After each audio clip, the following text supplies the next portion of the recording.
Today is what is known in Scotland as GERS Day, the day when the Government Expenditure and Revenue Scotland statement is published by the Scottish Government, and we all groan because this is a statement of Scotland's supposed fiscal position for 2025-26, but it is nothing of the sort, and it tells us nothing about the Scottish Government's actual finances, nor does it tell us anything about the state of the Scottish economy. And what is more, it tells us nothing about what the finances of an independent Scotland would be like. So what exactly is GERS supposed to tell us? Well, as a matter of fact, nothing very much, because this is all about politics. The numbers really don't matter. You have to understand that. And as a matter of fact, we can show that's true because the Scottish Government cannot run a deficit by law. And yet GERS says that Scotland has a deficit of over £25 billion in 2025-26, but that cannot be true. The Scottish Government can't run a deficit, no Scottish local authority can run a deficit, no other agency in Scotland can run a deficit of this sort, so this deficit must therefore be imposed from Westminster, from the UK. And yet GERS is published to encourage the idea that Scotland is responsible for a disproportionate part of the total UK deficit. And that finger-pointing is what this is all about. The claim is implicit inside GERS that Scotland is too wee, too poor, and too stupid to thrive on its own.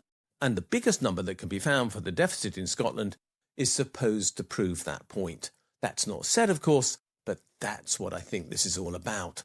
But because GERS doesn't describe anything that is true about Scotland, it proves nothing at all. It just shows that inside the UK, Scotland is not thriving as well as it might, and that the UK is dumping costs on Scotland in a way that is designed for political purposes to prove that Scotland should be grateful to the rest of the UK for the subsidy that it supposedly receives, when in fact the problems that Scotland has are systemically imposed upon it by the rest of the UK and Westminster in particular. Let's look at that. Even the Fraser of Allender Institute at Strathclyde University accepts all the limitations in GERS. Things like the fact that the Scottish tax system is not wholly under the control of the Scottish Government.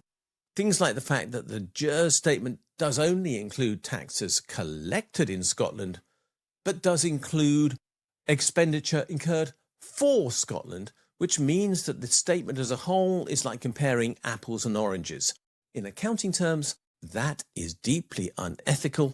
In statistical terms, this is just misinformation, and the fact that the Office for National Statistics in the UK says that this is valid national statistical data just goes to prove how much of what they deliver is complete and utter nonsense, as the world is beginning to realise. So, what is GERS all about then? Well, it has a deep political purpose. It was created by the Tories in the 1990s. Its intention and purpose was to prove that Scotland cannot afford to be independent. Now, I recognise that its methodology may have been refined since then, but in essence, the problem remains the same now as it was when this statement was first constructed. It is put together in such a way that a political point is proved, but no coherent facts are reported. That is the problem with this whole statement, and it's deeply misleading as a consequence. But let's be clear, GERS does make certain specific claims, so what are they for 2025-26? What GERS says is that Scotland did in that year, the year to March 2026, have a total deficit. The comparison between total income in Scotland and supposed total expenditure in Scotland, but actually the total expenditure which is attributed to Scotland, which is a totally different thing, was £25.3 billion. That is disproportionate in comparison to the share of the deficit that should be attributed to Scotland on a proportional basis. The total UK deficit in that year was £132 billion. Now, Scotland has 8% of the population of the UK, so the total deficit in Scotland should, on a fair basis, be £10.5 billion. but we now know it is claimed to be £25.3 billion, a figure that is £4,600 per person in Scotland, when it is only £1,900 per person on average across the UK as a whole. It is that fact which GERS is designed to highlight.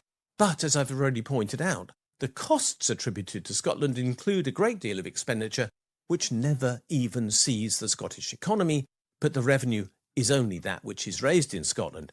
There's an interesting point about the revenue as well this year. Scottish tax revenue per person in 2025-26 was exactly the same as that for the rest of the UK, give or take £1 or £2. So the point is, Scotland is raising the right amount of tax, but the expenditure incurred is supposedly higher. Well, it is in some areas. It is on social security, for example. But the point is quite deliberately made in that case that Scotland needs a subsidy.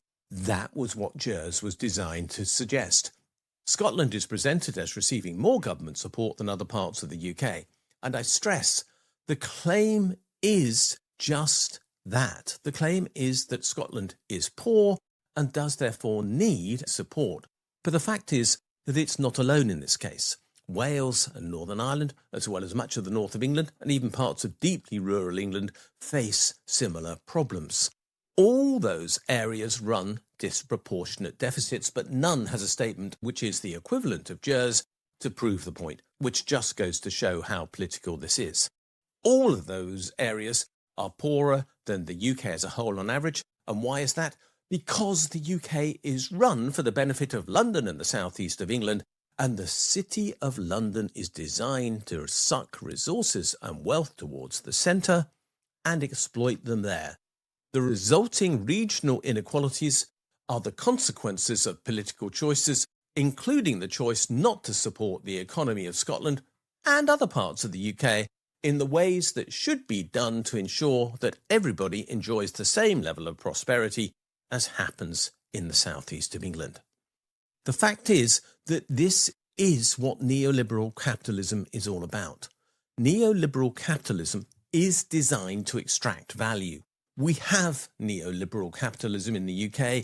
It is what the Labour Party, the Tories and the Liberal Democrats all subscribe to. It is the type of economic management that is extracting Scotland's wealth and denying it the chance to thrive. GERS shows that the existing political hierarchy of the United Kingdom is failing Scotland. That is its one and only useful message. Westminster controls many of the policies shaping Scotland's economy and dumps the cost on Scotland quite unjustifiably and claims that it requires subsidies as a result. But the policies that actually create those costs are the consequence of concentrating wealth elsewhere in the United Kingdom. Scotland is then blamed, quite deliberately, for the resulting economic imbalance, and GERS presents the consequences if Scotland were the problem. It isn't, and it is only independence that offers the possibility of breaking this cycle of blame and failure, because let's be clear, Scotland is not doing as well as it should, and everyone in Scotland knows that. Scotland needs to have control of its own tax system. I then think it could outperform the UK. Interest arising from Scottish economic activity should be taxed in Scotland. Rents arising from Scottish economic activity should be taxed in Scotland.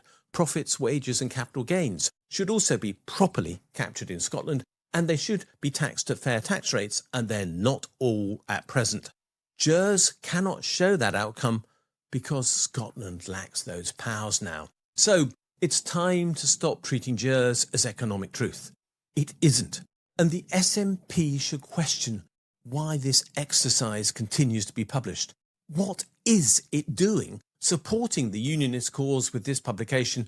I've asked this question for over a decade now, and there is still no meaningful answer. GERS does not report the outcome of any actual Scottish organisation. It does not describe the Scottish Government's fiscal position. It does not describe the finances of an independent Scotland. It should be recognised as being part of the unionist argument that it so obviously supports. Scotland does then need to imagine what comes after GERS. That's the important point. Its debate shouldn't focus on what is, but on what should be. We should be discussing the economics of an independent Scotland. Commonweal is one of the organisations contributing to that alternative economic narrative. Have a look at what they do. Have a look too at what the Scottish Currency Group are doing, developing ideas about monetary sovereignty for Scotland, and look too at what people like William Thompson and others are doing in developing a Scottish political economy framework. That is important, and most of that work is described here in the National. The task now is to turn those possibilities into a practical programme for Scotland. Scotland can be better than GERS suggests. GERS describes Scotland in the way it is at present, constrained by the existing United Kingdom. It cannot tell us what Scotland could become with different choices. Independence would allow Scotland to pursue its own economic priorities. The objective should be to make the people of Scotland wealthier. The time has come to discuss that possibility instead of the nonsense in GERS. Let's put this behind us. Let's talk about what Scotland can be, should be, and will be.